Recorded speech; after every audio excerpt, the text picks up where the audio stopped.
Once upon a midnight dreary, while I pondered, weak and weary, over many a quaint and curious volume of forgotten lore, while I nodded, nearly napping, suddenly there came a tapping, as of someone gently rapping at my chamber door. "'Tis some visitor," I muttered, tapping at my chamber door. "Only this, and nothing more." Ah, distinctly I remember, it was in the bleak December, and each separate dying ember wrought its ghost upon the floor. Eagerly I wished the morrow, vainly I had sought to borrow from my books a cease of sorrow, sorrow for the lost Lenore, for the rare and radiant maid whom the angels named Lenore, nameless here forevermore. And the silken, sad, uncertain rustling of each purple curtain thrilled me with fantastic terrors never felt before, so that now, to still the beating of my heart, I stood repeating, "'Tis some late visitor entreating entrance at my chamber door. This is it, and nothing more." Presently my soul grew stronger, hesitating then no longer. "Sir," said I, "or madam, truly your forgiveness I implore, but the fact is I was napping, and so gently you came rapping, and so faintly you came tapping at my chamber door, that I scarce was sure I heard you. Here I opened wide the door.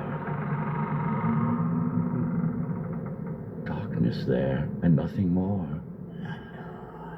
Back into the chamber turning, all my soul within me burning, soon again I heard a tapping, somewhat louder than before.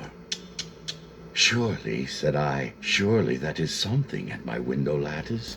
Let me see then what thereat is, and this mystery explore."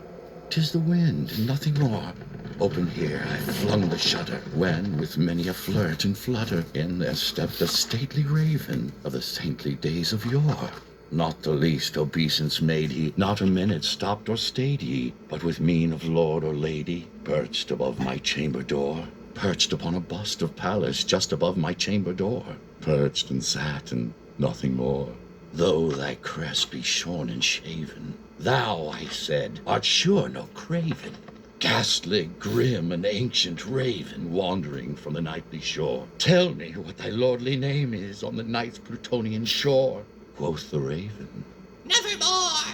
Be that word our sign of parting? Bird or fiend, I shriek, upstarting, "Get thee back into the tempest and the night's Plutonian shore. Leave no black plume as a token of that lie thy soul has spoken. Leave my loneliness unbroken. Quit the bust above my door. Take thy beak from out my heart, and take thy form from off my door." Quoth the raven, "Nevermore."